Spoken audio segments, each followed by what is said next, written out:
Everyone, welcome to the Whiteboard. Today we're going to take a second and talk about the fallacies of cybercrime. We'll spend forever on this, but I do want to cover this topic because it often gets in the way and shows that we have defects in our understanding of cybercrime and how it occurs, who performs it, and so forth. Additionally, it helps us see some wrong reasoning that creeps in, and there's a lot of reasons why this happens. I'll cover a couple of those, and sadly it indicates our misunderstanding of a topic and related to cybercrime, whether it's misunderstanding how it starts, finishes, how it's developed, what the intent is. I mean, all those kinds of misunderstandings can be bad in the sense that they misdirect us on our path to performing cybersecurity or performing threat intelligence to protect the individuals we're trying to protect, and also understand why and how our opposites who are attacking into the folks we're trying to protect perform. And these fallacies can really not only get in the way, but actually lead you down wrong paths or lead you down into troublesome areas if you're not careful. And so I want to cover a couple of the top ones. This is not meant to be an inclusive list, just to cover some of the more general ones that are out there that I see on a regular basis. And do me a favor, as I'm going through this, keep count. See which ones are the ones you thought I would cover, or which ones you thought would be some of the top ones, because I consider these some of the top things to kind of pay attention to when it comes to fallacies. So let me know if they match what you were thinking, and if not, toss a comment down there so I can see it, and then I may do another video on top of this to talk about more of them and address the ones that you thought I should have touched on. So let's talk about number one. Number one is dramatic. And I tend to like single word kind of items so that I can understand things easier. It's easier to grasp a single word explanation of something than to try to do something complex sentence-wise. But in this case, dramatic fallacies are ones that I really pay attention to, and at the same time try not to. I really want to do best, and I encourage you to do the same, to not be kind of distracted by these things, by dramatic cybercrimes is what I mean by this. Every day it's one media splash or another where they're talking about some kind of sensational data breach, ransomware attack. Now these make good stories, and so it kind of makes sense that they do that, and sensationalism definitely sells, right? But the sheer fact is most cybercrimes are really mundane. And I know people don't like to hear that, but it's true. Most cybercrime is very mundane. It's not clever. It's not cleverly done. It's not romantic in nature. It's just boring. It is flat out typically them exercising a mistake or them taking advantage of something that the person who should otherwise know better isn't protecting or is leaving open. It's all these simple things in most cases, but that doesn't make the news. Nobody wants to hear about the mundane, right? We watch the news, sadly, for more of a sensationalism than anything else. And dramatic fallacies and understand how they impact things is all about knowing and understanding that most publicized cyber events are very far from the normal reality at play. There's probably more web shells, thousands of web shells out there that are sitting on websites that allow access and someone to exploit them than there are web shells sitting in the recent events with the purported Hafnium actor and then putting web shells or utilizing shells in that particular cyber incident. By far, many, many more mundane, simple, I compromised a website, I compromised this corporation, than ever will be found in the other. But the reason we don't hear about those is it's not dramatic enough. It's not entertaining enough, right? Media, who drives a lot of this, makes their money from entertainment. And to entertainment, I couldn't spell it for a second there, by entertainment, to make that function, they have to play on what's called the horror distortion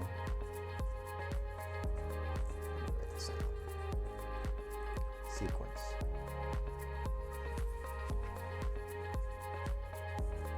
You're like, what is that?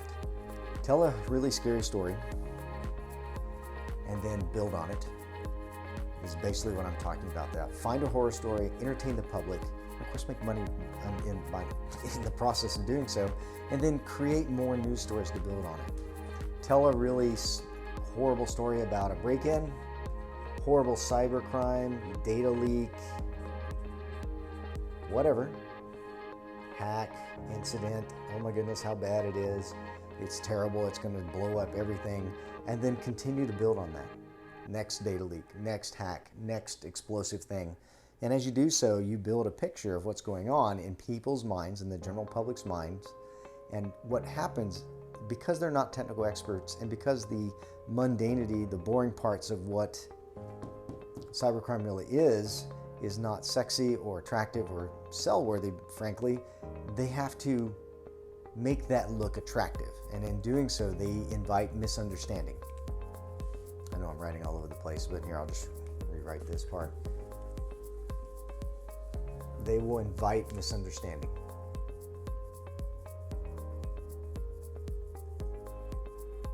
And that's a problem. That's a big problem, because they're creating a wrongful picture in people's minds. And the more the public is misled, the more they go down this road. And the more they go down this road using the horror distortion sequence of building one bad story on another, once they make a mistake, it's very hard for them to turn back. And frequently they won't, because it's not worth the investment to do so. And so the public begins to accept information that's incorrect, and all the news built on it. It's an ugly cycle. The minute you start saying, this cybercrime is performed by one country or another, you pick it, doesn't matter. Then the more you build on that, the more people will believe it, even if it's not necessarily true. It doesn't mean that they're purposely trying to mislead. It just means that this is how that part of our news feed is focused. It's how they build on and make money. It's a very ugly cycle. In fact, poke your own news feed. I encourage you. You can see this kind of movement. All you have to do is look up any latest trend right now, and you'll see where the horror distortion sequence has kicked in, where they have talked about a single story and have just constantly built on it. I am very negative about this, frankly, because of that misleading capability, the misunderstanding that gets brought in. It's not that I'm against dramatic events or that they don't happen, because they do, but they're just not the norm. But they can feel like it if that's all you're reading about. So number one is dramatic.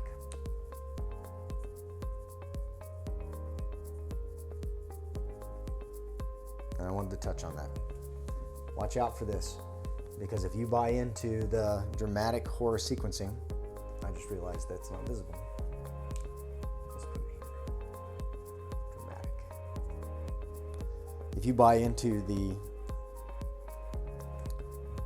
dramatic, constant stream of information coming from media, then you might think that that's true. You might think that that is how things are. It might influence you, and it might influence your leaders. You may make decisions that may not make sense in the context of who your attacker really is. All too frequently, the specter of nation state is brought up in all the wrong ways. This is not really a fallacy, but it's just a point. We call it nation state, or APT, Advanced Persistent Threat. This has its own fun history. But when you're saying that there's some kind of, it's very, well, let me put it this way, it's very scary to talk about this highly organized,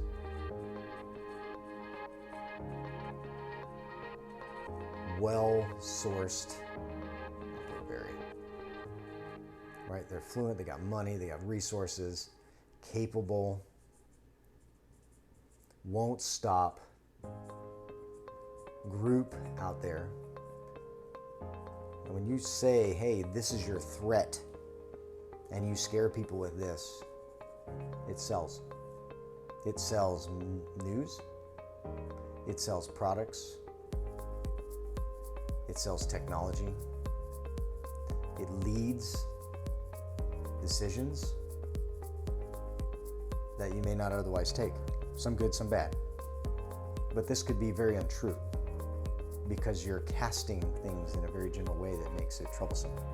The same thing happened, and I'll just put it up here because this is another fallacy, and I'll just touch on it.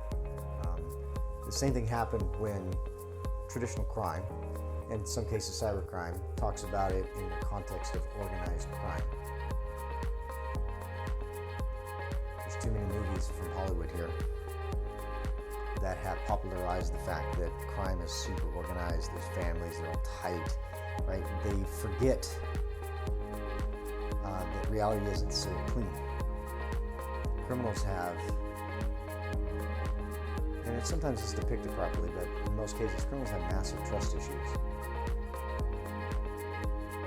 And they should, in a dangerous environment. And if you have this fallacy that, oh, everything is organized crime, or everything is nation state in our world, you're implying the same thing.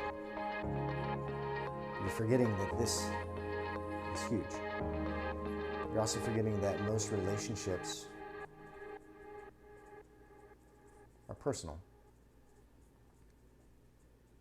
They trust poorly because trusting wrongly means going to jail or getting killed. It's not like you break up with your boyfriend or you break up with your girlfriend and you're both sad for a while and you move on. Breakups here could be very dangerous. And so relationships are personal. If it's carding, when the people who are performing the carding want to bring in new people, or they want to understand an area and they need an analyst to actually perform that kind of understanding, they will either pay or force someone, and they won't just pick somebody out of a hat. There will be time spent to investigate them to make sure that this relationship will not be damaging to them. And the ones that are disorganized who don't do that tend to basically blaze up and then burn out. Because when you're talking about organized crime, though, you have to understand that there's not, before I get too far off the issue, there's not this massive group out there that is both tight-knit and easy trust and is a well-orchestrated machine and things get handed off nicely and efficiently. No, criminals don't organize that way. They can, but it's not the norm by any means. And just like the norm is not nation-state and cyber crimes, even though if you watch the news cycle, you listen to the technology makers and the folks who craft intelligence in the commercial sector and the state sector, and the government sector at that, they'll say that this is something that's always on the radar. And again, it should be, but it should not consume necessarily the majority as a commercial entity. That's rarely going to be your number one threat, unless you have something incredibly valuable for them that they find incredibly valuable, that they're going to focus on and chase after you. And then when they achieve it, they're not necessarily going to stay, they're going to leave because they have other objectives. It's not the way that it's portrayed very frequently. It's a fallacy, it's a misunderstanding. Again, the horror sequencing where speak mostly truth about an event and then build on it and distort it to the point that everyone believes that it's one country or another, or that it's one type of attack over another, versus, it's the mundane, it's the boring thing of, no, somebody was just found that you were vulnerable and they wanted to make a buck. All right, let me get off that. This is another one, number 3 here, and it's the hats. Black hat, white hat, gray hat, whatever. Doesn't matter. We'll call it the hats. This is number 3. Look, sometimes this reminds me of an old Texas joke about a man of the size of his truck or the size of his hat. It's kind of ridiculous. Don't get caught up on where you're at. Don't get caught up on what your role is. Don't say one's better than the other. Whether you're saying, oh, you're here because you're a hacker, whatever label you give yourself, or you're a pen tester, oh, I'm badass, I'm an intel guy, ooh, I'm super smart, ooh, I'm whatever. Pick your name. Doesn't matter. Doesn't matter what hat you wear. What matters is your understanding, your skill, your capability, both in finding and delivering and being effective with whatever you do. I understand ego, and that's what a lot of this is about. But don't get caught up in ego. Don't let ego drive the wrong reasoning. Don't let ego be a defect in your cybersecurity. Pay attention.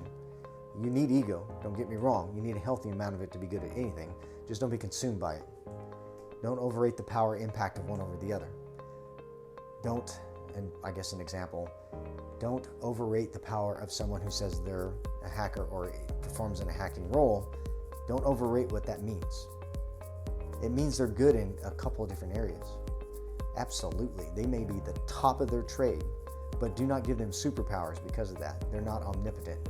You know, it's like saying because it's nation state, this is probably one of the ones you'll hear me argue about a lot or yell about a lot, does not mean they're omnipotent. Doesn't mean they can't be caught. Doesn't mean you can't see them. This is the danger of the horror sequencing again. Oh, it's nation state. Oh, it's another nation state attack. It's another nation state attack. Wow, there's no way to get away from it. There's no way to prevent it. They're omnipotent. Oh, wow, you'll never see them coming. You never catch them. They're just going to get in and they're going to take it and you can't do anything about it. That is passive bullshit. Passive victim. You're just accepting things. Don't do that. Besides not doing that, it's ineffective. That will never protect you. That will never be your good cybersecurity program. Don't give them powers that don't make sense. Don't say because they're in a particular role, they're overpoweringly X. Watch out for that fallacy. I know I call it the hats fallacy just because it pisses me off in our cybersecurity industry when one person's like, no, I'm a gray hat, I'm a black hat, I'm whatever, and because I'm X, I'm so awesome, I'm better, I'm, and it's all very, very much ego. Watch out for this. Have healthy ego. Have healthy ego. Say, I'm good at things. Say, my past history, my track record has shown. Right? And make sure it makes sense. If you're saying you're fucking at the top of something when your benchmark is so low, then you're not really showing me how super awesome you are. When you tell me that you've done something incredibly hard against something that is equally difficult to perform it against, then you have more respect given, because what you're portraying makes sense. Let me be clearer. If you are someone who breaks in and tests, whether you're red team or something else, it doesn't matter. If you're in that role and you're telling me, yeah, I can get into anything, that's great. Again, most things are boring. 80, 99, sometimes 99% of the problems out there are very simple problems that, of course, it's easy to get in. Now, if you told me you broke into something that's incredibly hardened and on post, on target, focused on preventing that, then it's much more believable that you are at the top of your game. Telling me you can break into any Tom, Dick, and Harry out there is of course true, because everyone can. Telling me that you protected every one of them from someone trying to do that is equally more impressive, much, much more impressive than the other. All right, which, speaking of, not me. Fallacy number 4.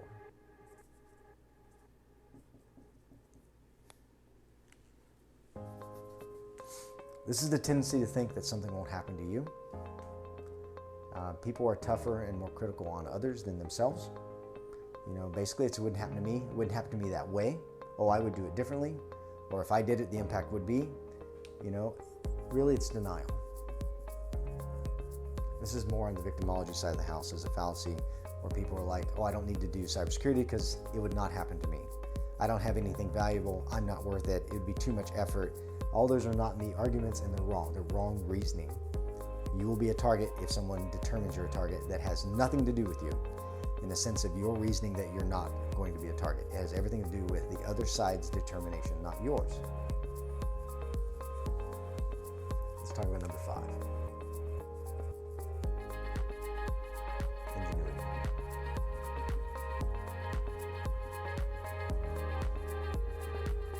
Let's talk about ingenuity.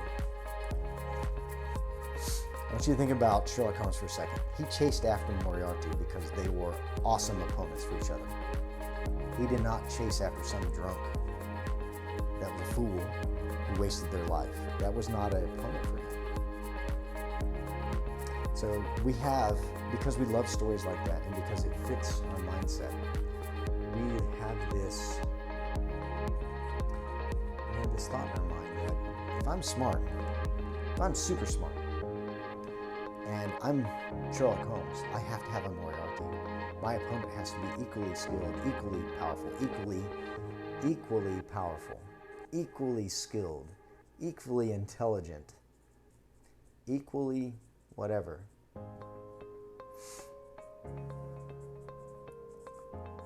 We assume this because otherwise we feel like we're Sherlock Holmes chasing after that drunken fool. Why would we do that? Right? We think that there's this, again, it's a wrong reasoning, it's a misunderstanding that the other side has to be ingenious or we wouldn't be after them in the first place. This is part of the spoon-fed horde distortion sequencing that I mentioned in the beginning. Think about it. When is it not, when you read the news, when you see things, when is it not APT or some kind of nation state? When is it not some super skilled wonder hacker or ransomware vendor or something else or some horrified whatever criminal entity lewdly eyeing our data or our secrets? I mean, let's go. Let's talk facts for a second. Let's just get down to brass tacks here. The facts are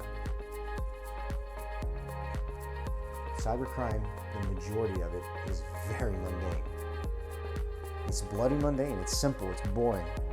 It's things that we should have done that we didn't, more than anything else. And the second part of it is, it's our human nature. We fall for things we shouldn't. We do stupid things. We click on things in email. We click on things in links. Somebody sends us an email saying we got a package even though we didn't order something. We think that it is true and we follow it.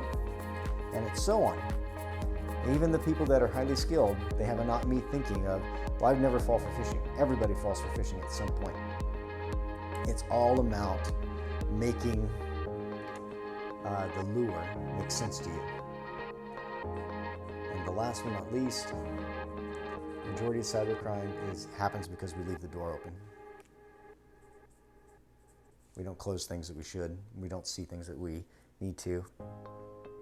We kind of get in the wrong focus. And that hurts us a lot. All right, number 6. I'll end with this one actually. Number 7 could be whatever you send me. Nation state. I've said this a couple times. This is a big fallacy. Not everything's nation state. Not everything's APT. But if you listen to the media, if you listen to the vendors, the intelligence vendors, you listen to even the government, every major breach or attack is some super skilled, uber powerful APT. It's some kind of advanced persistent threat or nation state entity that's doing something, whether it's skewing our elections or causing the latest ransomware breach. It's North Korea with their skilled legions of ransomware hackers and people that are going after money left and right, whether they're stealing it from you or stealing it from gambling or stealing it from companies. Now, I'm not saying they don't exist. There are uber coders and super hackers, if you will, in every nation. There are groups that have those. Every state you can think of, and many companies abroad, they have somebody who has high skill, definitely. And then they have a ton of people that have very low to middling skill. It's like every other proportion of a group. Now, APT exists. Nation-state actions exist. Pretty much every civilized country that has the budget for it has some kind of cyber group that performs actions on their behalf, either positively or negatively. But when it comes to the proportion of attacks that you would see, just like the majority of it is mundane, the majority of it is not APT. No matter how much or how sexy it seems to say that. Now, the majority of cybercrime is done by highly social, tightly knit, and yet completely segregated and separated groups. Cyber criminal organization tends to be very rudimentary and deeply based on trust. This concept that there are legions of militaristic units out there, or even giant stables of groups, are extraordinary things that do exist, but are not the norm by any means. I know during 2020, there was this big thing about troll farms, and they were attributed to one nation, as if they're the only ones who would do this. And they were like, yes, there are buildings full of people whose sole job is to skew sentiment by posting on Twitter or posting on social media platforms to make things happen. And I will agree, they exist. Yes. Absolutely. But they're not the majority. They're not the norm. They're a minority thing. There's enough of these out there that it's visible, definitely, and they definitely have their place, and there are definitely events and targets that they will affect. But a hospital, a bank, a golf company, a beer company, manufacturing and shipping, even, say, a think tank are not necessarily targets for these folks. They have their own targeting, and they're pretty clear about it. So it would be very odd if someone came to you and said, hey, as a hospital, you're being attacked by these. You're being influenced by these. It would be unusual in the extreme. Not saying there isn't a case for that, but I'm just saying it's problematic. So those are my top 6. What about you? Hit me up, give me a comment, and I'll talk about one of the ones that I may have missed that you think I should have covered. And we'll see what your number 7 is. So thank you for your time. Hopefully you like this whiteboard discussion. And if you do, give us a like. And if you like what you see, come join us. Join us on this channel, and you'll get this and many more updates as we talk about the different things in cybersecurity and threat intelligence. Thank you.